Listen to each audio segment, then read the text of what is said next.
Today we're going to have Willy Lee, who's a specialist in DEI at ISRD here on campus, and he's going to talk to us about diversity statements and what is DEI in academia. So let's welcome Willy. Hey, and thanks for having me. Sorry I had a little schedule mishap here, but we'll just do this on Zoom and pretend like it's the pandemic all over again. Let me just share a full screen with you here. Right. So we're going to talk about diversity statements here in 2024. Ryan asked me to give this a while ago, and I was like, sure, I'd love to have this conversation with you and tell you kind of some great tips and things you might want to think about as you're writing diversity statements. But 2024 threw a couple of wrinkles and things. The world has changed dramatically since I agreed to do this talk. This graphic is from the Chronicle and Higher Education's DEI legislation tracker. You'll see a handful of states that are colored in with where anti-DEI legislation, particularly in higher ed, has been passed. And when we look at the next slide, we see specifically that diversity statements are banned in a number of states. So if we were to go back, you see that there has been proposed legislation in about half the states. And as we look kind of more specifically, around a dozen states currently ban diversity statements in higher ed hiring. And so the world's changed. There's a lot of backlash currently in the political climate, and it's a hard space to navigate right now. We'll talk a little bit about what you might do about that, but we'll start by sticking with the original plan. Okay, the most important thing to know that is diversity statements aren't about who you are, okay? And so a lot of people think, oh, this is going to be really hard for me to write a diversity statement because I'm just a white guy or something along those lines. And that's not the point. That is not that's not even true. In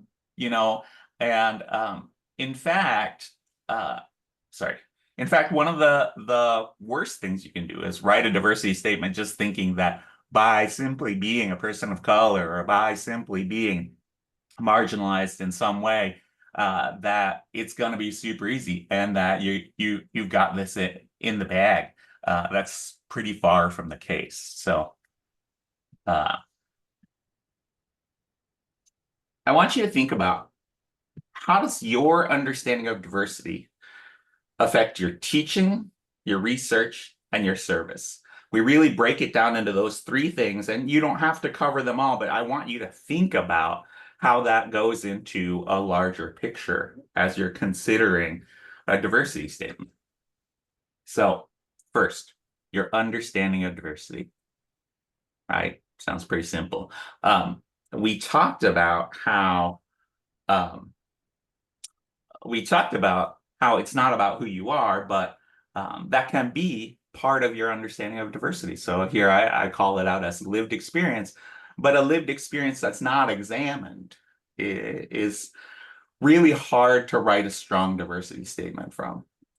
So I am multi-marginalized as a queer person of color, but without spending a lot of time thinking about how does that fit in American society, the world at writ large, and all of those things, I really don't have a good way to write a diversity statement that does anything besides tell sob stories. And those aren't terribly effective. They aren't very useful. They don't really tell us about how your presence on campus is going to help support a more diverse academia. So that lived experience, that ability, it is kind of it loses its power without some examination about it. Have you done the work to really understand how you have a place in the patriarchy, white supremacy, all of these things? Your understanding of diversity can also be affected by coursework. things you've learned in an academic setting, or in, say, the Office of Equity and Diversity's ECHO program, the Equity Certificate hosted online. Fantastic program. We'll talk a little bit more about that. And other additional training that comes up. So you can do these things to really kind of deepen your thinking and your understanding of diversity, right? So that's the first piece, right? And now we need to address what pieces that affects. So you're teaching, research, and service. So we'll go into teaching. One of the things I think about when I talk about like how does your diversity affect your teaching is I think about it in two ways. One is your syllabus, and one is your students, right? Like I think a lot of us, like the first things that come to mind is how we can help our diverse student population, how our own identities or our work kind of unraveling our place in the patriarchy, white supremacy, all of this. Like how does my place affect how I interact with my students? That's a very traditional way to think about this, and kind of the most obvious. But I think the thing that we really need to also talk about is how does it affect your syllabus? Like who are you reading, right? Who are you bringing into the conversation? What are the ways that a larger understanding of diversity in the world really affects the way that you bring the subject matter to the classroom? In a similar way, we need to understand and engage with how our understanding of diversity affects our research. How is your work potentially biased? I think a lot about this when I think about our position as a demographic research institute, because there are a lot of assumptions that we bake in when we kind of walk through the world. One of them is, we have an idea of what a family looks like, right? And that is a very heteronormative idea. It is, in the United States, it is a very like single family, single generation look at things. And when we bake those ideas into the questions that we ask, into the way that we examine the data, we often end up in this way that discounts or erases the experiences of other types of families, other ways of a household being held together. And that can lead us to some very misleading understandings of the data. And so thinking about like, how is your work potentially biased? Where are the places that you've made assumptions because this is just how the world works? And how does that kind of fall into that whole picture, right? Additionally, one of the things about diversity in your research is thinking about who you're working with, who are your partners? How can you reach out to people who aren't like you in finding, co-PIs, whatever, however your research partners work out. And also, who are you citing? As we're working in our own fields, it's very easy to get caught in these bubbles, and thinking about how you intentionally kind of look outside of those to figure out who's having a conversation that maybe comes from a perspective other than yours can really help you both diversify your research, but give you this grounding for understanding how this diversity statement can kind of come about. And finally, thinking about like, how does this really affect your service, right? And like, what are you doing, right? In the end, I think a lot about how you can be participating in, say, something like our DEI committee or a DEI effort somewhere else. And you can do those things, and those can often like help you write the statement. But the other thing is it loops all the way back to how you really grow that understanding of diversity. And so thinking about how you wrap all of those things together is pretty important. So couple of quick links, and then we can kind of dig into some questions and get into a little more of a conversation about these things. I had, when I originally planned on being in the space, I was hoping that we'd hold little conversations about each kind of facet in time, but I figured on Zoom and just get right through, and then we'd come back to the conversation. Anyway, some links if you look at the slides later. One is the ECHO course that I mentioned before. It's about 15, 20 little 1 hour sets of homework with a 1 hour Zoom that follows it. In the end, you can wrap up with a certificate, but even if you don't pursue the certificate, these are some freely available to you courses that I think really help you kind of examine things you may not have examined before. I've spent a lot of time in this space, but I just finished this course last year, and I think there were a lot of really thoughtful things that I myself hadn't really examined before. Particularly for me, there was a much richer understanding of ableism. And so I highly recommend that. No matter like how smart you think you are, you'll get something out of those conversations. If they're just fantastic. And then a couple of just tips about how to write diversity statements that I found really insightful while I was thinking about this space. So that's the slide section, but I just really wanted to get into some conversation and think about like, how are we feeling about the topic, the space? What are some challenges that you're seeing? Or are you seeing this like, cultural shift and pullback from diversity statements?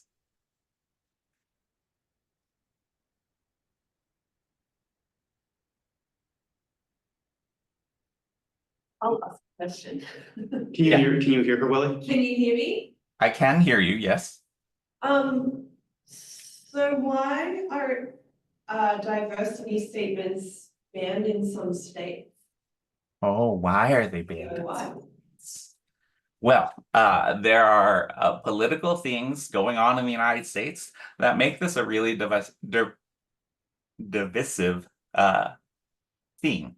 So from the American right, our current Republican Party, they really feel like any work in DEI space is threatening to their mere existence. And so we've seen Republican legislatures around the country passing these bans because they believe that having diversity statements somehow directly equates to a discrimination against white people. As plainly put as possible. That is the political climate that is being born out of. And in the end, I think it's wrong-headed and dangerous, but sadly, that's the world we live in. Wow, very interesting. I'm not from here, so it's very, very strange. Right. And I could pick up on that. And so like one of the things that I think a lot about is, without going way into a giant rabbit hole, but that political climate is around the idea that like a lot of people unexaminedly believe that, oh, by using anything that's related to DEI, we're just promoting people who are unqualified over qualified white applicants. So far, that has yet to be shown in any of the data. But really what it's doing, what I think the value in these diversity statements and DEI work is to really examine where like we have these unsaid assumptions that are affecting the way that we do hiring, affecting the way that we do promotion, affecting who's available to be seated at the table. And these diversity statements give you a real strong, like a really strong way to talk about like what are the pieces we're missing, what are the lives that we're we're not paying attention to when we make our policies, when we do our research, when we teach in the classroom.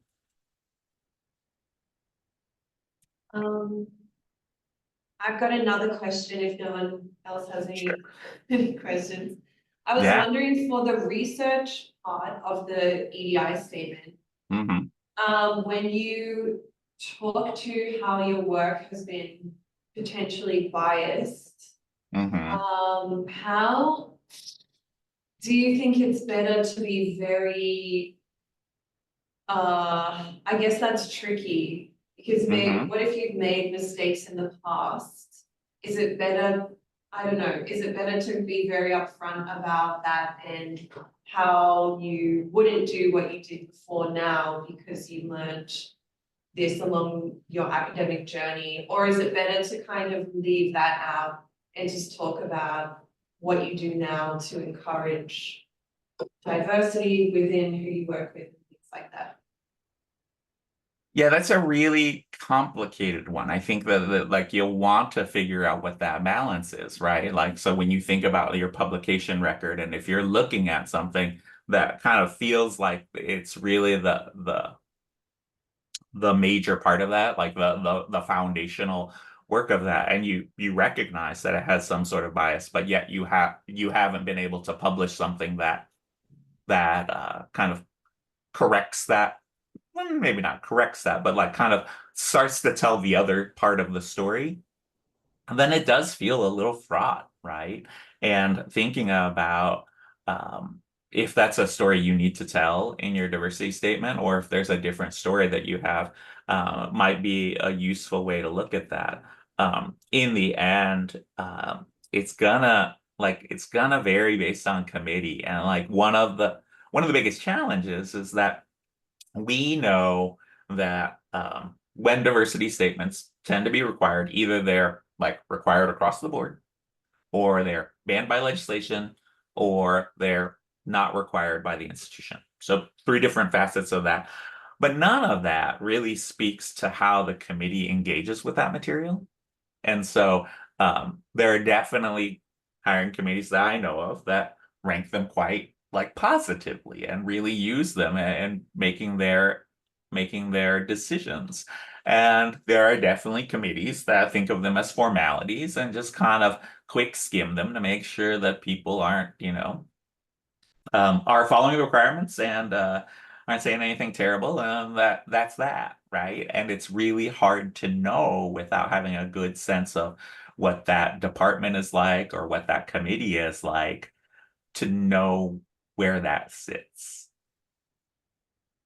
right? Because it's not like, various committees are just deciding, oh, we're going to have one or we're not going to have one. It's generally an institutional or a statewide policy.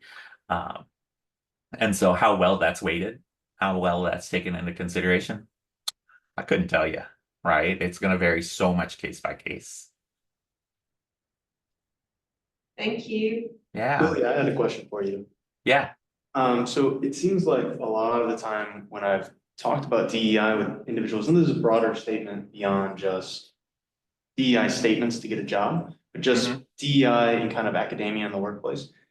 A lot of times you get, maybe a harsh reaction in one or either directions, like very supportive or very kind of like against it. But the vast majority of the responses I get is kind of an indifference, right? Of like, okay, that's a thing, it's happening, it's not an immediate concern to me.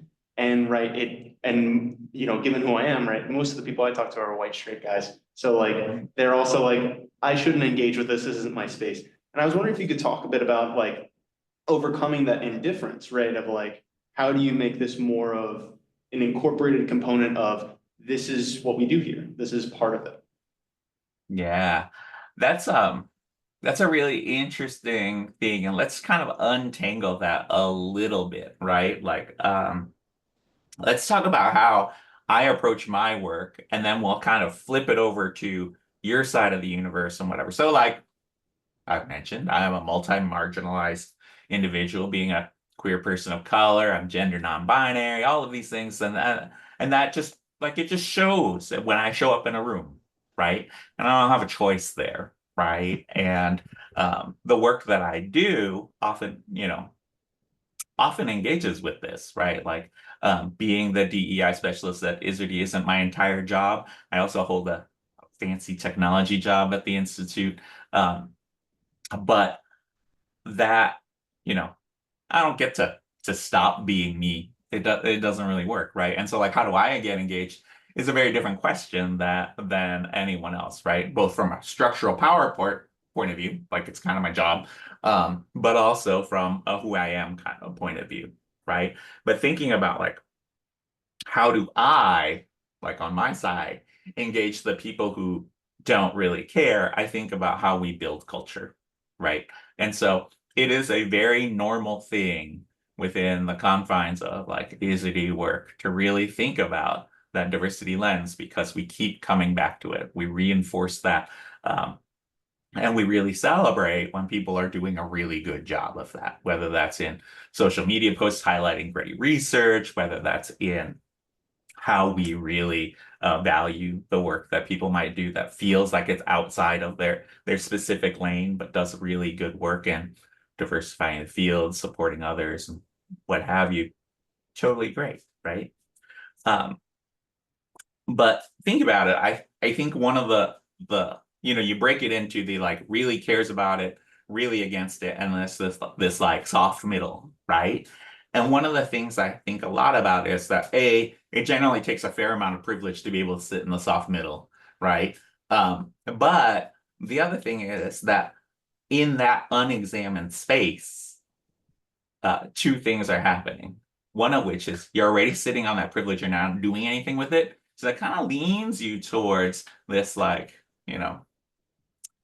kind of what I consider the negative side of things, right? And that it takes active work to kind of swim upstream against that. And whether that's by really trying to like pull in the work and contributions of others, right? To partner with people who don't look like you, to think about how when you say get along in your career, how do you use that privilege to kind of bring others up? It's like, I think that like I would love for that to be the middle, right? It isn't right now, but the world I dream of has us thinking about that, has us really engaged, not just with like I think the really plain things about about race, about gender, about sexuality. Those things are really the most visible today, but thinking about how we also bring in some of those questions about disability, about class, about so many different ways of really thinking about like what are the big normative things that kind of ground our research and our hiring and our and our communities that have gone kind of unexamined, right? And that's hard. I don't like it's hard, and a lot of people who are in comfortable positions don't want to go into this, like pick another fight. And it's like we all have fights we're dealing with, or we all have like the things we're trying to get through in a day. And to say, hey, I think you really need to pick another one, seems like a big ask. This world is full of a lot of things that if you really dig into them and really start reading about them, they just make you super mad, and you feel this giant sense of injustice. And you can't solve them all. And even if you pour your life's work into it, you move it just maybe this much, right? And like, that's hard. That doesn't feel great. But sometimes you're just like, that's just what I'm gonna do, because that's who I want to be. That got a little ranty, but No, that's great. This is your soapbox, so feel free. I have two more specific questions on diversity statements, but I wanted to open up the floor, anyone in the room, but specifically on Zoom, anyone had questions or things for Willy, I'll just pause for a bit, let you build your courage.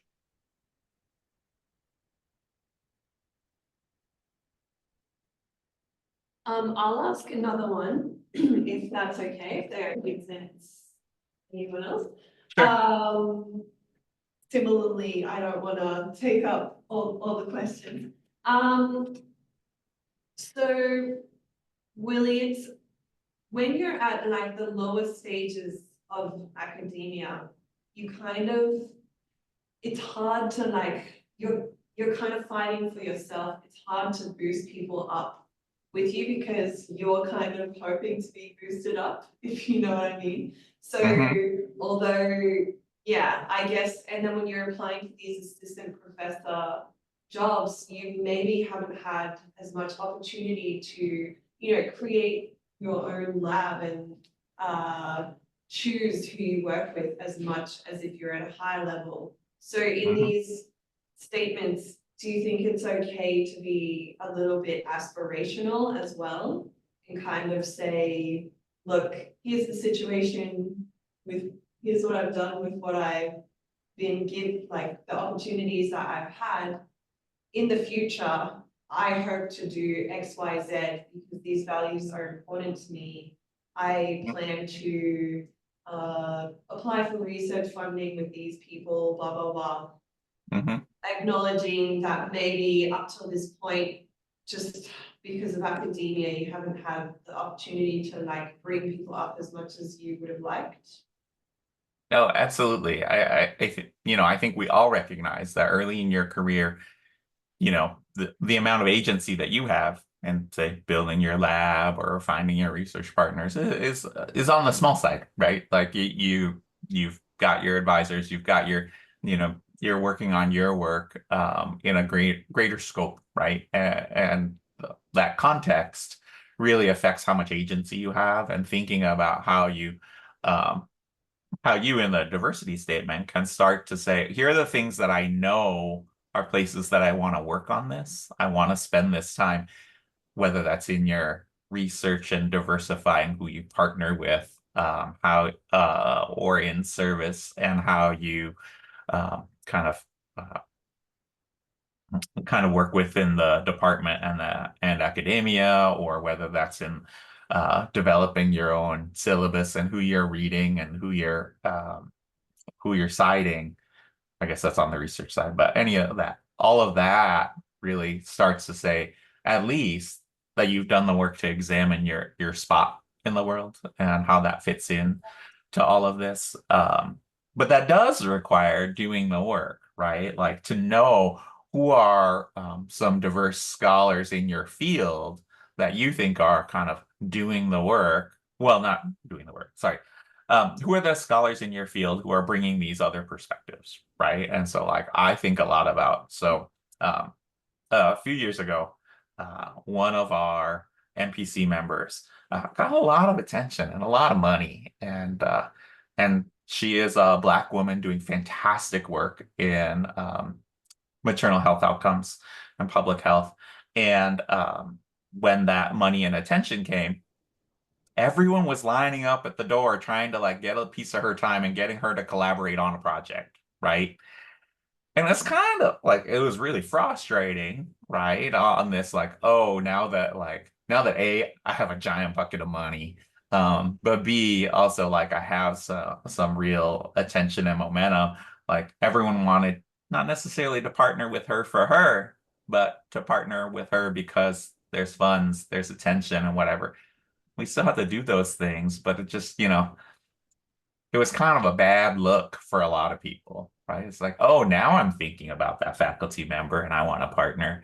And one of the things that I adored out of that is she used that opportunity to bring some of her grad students into some really great research partnerships. She's like, here's who you should be working, And so she was able to use that attention to lift up a lot of people who were either entering the market or close to entering the market and really bring them along.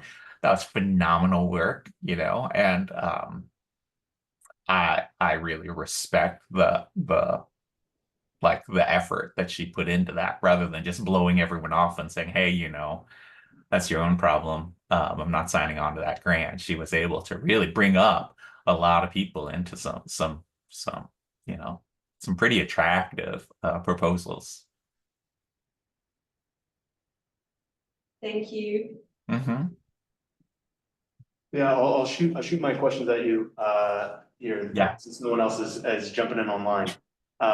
So one was on how to handle kind of diversity statements in an adversarial setting. So there's several places, right, where it's banned, but there's also a variety of places where you, from the position of applying, it's unclear how that will be received. And I was wondering if you could speak to that in the sense of, I want to signal my values, but I also want to get a job. So I'm playing a game on the job market. I wonder how many of those places exist still in the scope of how many states have banned diversity statements. And so the number of places that culturally I think that it would feel adversarial, but it's still required by the institution is vanishingly small. Okay. And so legislation got ahead of that, but also other institutions have banned diversity statements on their own. And so unless somehow you know that a university is great with it and a department is not great with it, then I don't think that's gonna happen. Like the speed at which bans came up and the speed at which universities dropped this was phenomenal, right? Like when did we start talking about this talk? Like in May, maybe? 6 months ago, something, maybe a Right? year. Yeah, it's been 6 months maybe, and this was not even on my radar, right? And the velocity that it's moved is both stunning and disheartening, right? Um, and so I don't know. I mean, if you figure like I don't know how to walk that tightrope, and I recognize that the market, especially if you're thinking tenure track or like you've got your fingers crossed and praying for tenure track, like that market is vanishingly small, and it's a difficult position to be in, but I think you're gonna have a real notion whether that like if they're asking for a diversity statement and they don't really want one, you're probably going to have some signaling on there. And then you just maybe kind of write like, I don't know. I don't know how to stuff. If you run into this problem, send me a draft and we'll mess with it. I'm always happy to do that. Thanks. I think you kind of like wrapped in my second question, so I'll just let you, and I'll let you move forward with your talk. If there's anything else, other slides or anything else. No, I was really, it's really relying on some good questions and some thoughtful conversation to kind of carry the rest. But really, like it's really thinking about like how are you deepening your understanding. If you don't know how you're doing that, I highly recommend the Echo course from OED. It's not a huge time commitment. But even if you don't, just taking a few courses and not pursuing the whole certificate is only like 2-hour commitments per course, and it's free to the university community. So totally worth doing. I find them really entertaining and really like thoughtful. Ton of great conversation with people who are both leaders in the field, but also people who are just trying to figure it out.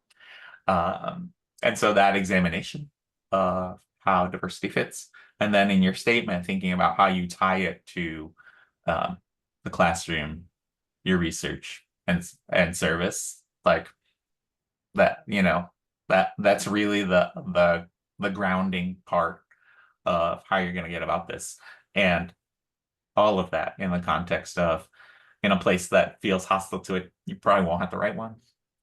I guess that like there is one thing I thought about outside of this. So there may be listings that will hint at we can't ask you for a diversity statement, but and that trailing but where it's just like you might want to think about how some of like if you really have some good examples about your work in this space, how that might fit into a teaching statement or fit into other spaces, just to recognize, especially if you really feel like you're committed to this work, recognize that commitment in another space, if you know it's not a hostile space.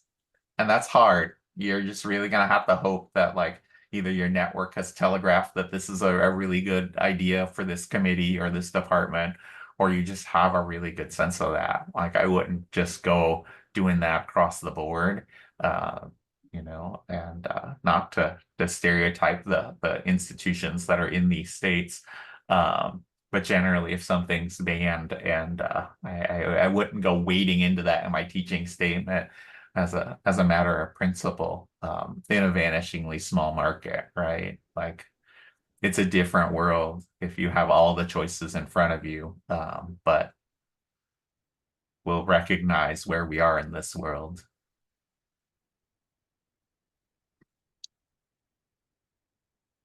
I'll ask another question. Sure. Could you give an example? So you said you kind of start the statement off with where your understanding of diversity comes from. So you kind of give a bit of background about yourself, but could you like give an example of my understanding of diversity comes from here, and then where does that lead? Like, Yeah. So I don't want, apologies if it sounded formulaic in that you should like have a little paragraph about like your understanding of diversity. It is that lens that I want you to think about how that affects your teaching, research, and service. And so thinking about how you reinforce the things that you're saying about your teaching, research, and service in ways that give us an understanding of like how deep your understanding of whatever facet of diversity we're talking about goes, right? And so thinking a lot about like, how do I kind of reinforce the fact that I say I'm going to diversify my syllabus, right? By like making people read scholars of color, like I should be able to come in there with some examples of those scholars of color. If I'm talking about how I can do a great job of supporting queer students, I want to talk about like, how did I come to that realization? Where did I get the grounding that makes me understand what some of those challenges are like?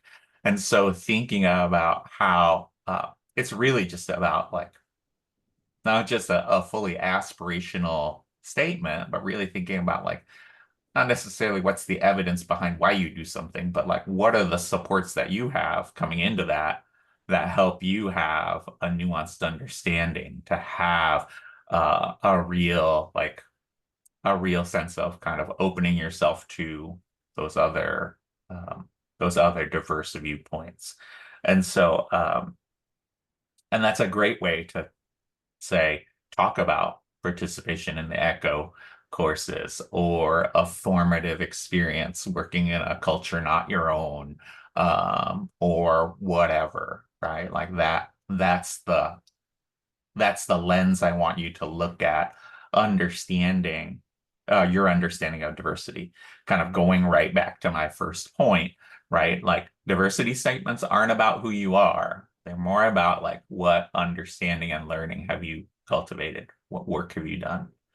Just being a queer person of color is not enough, right? And so thinking about like, how have I engaged with that? How have I learned from that? How have I spent time kind of deepening that understanding, whether that's in like the things that have happened or the things I've gone out and sought to do. I have a question. Yes, the other person in the room that I can see. Yeah.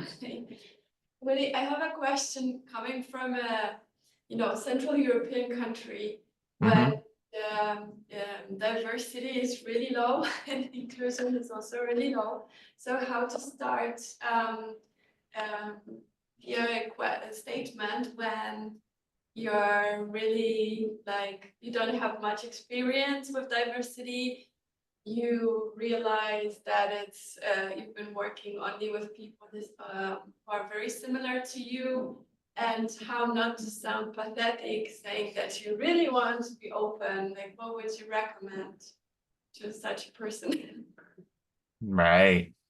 Yeah, that's a really that's a lens I haven't spent a lot of time thinking about. Let's just take a second and think about this. One of the things that immediately comes to mind is that kind of cultural displacement, you being here rather than there, is a huge part of how we carry assumptions forward with us, right? And so thinking about like, what are the places where your assumptions about culture kind of came in surprising conflict with the way things happen in America, way things happen specifically in Minnesota, and thinking about how that lens helps you understand maybe an immigrant experience, helps you understand like the whole notion of like you understood the world like this, and when you're somewhere else, it's kind of like this, right? And thinking about how you can spin that narrative in a similar fashion.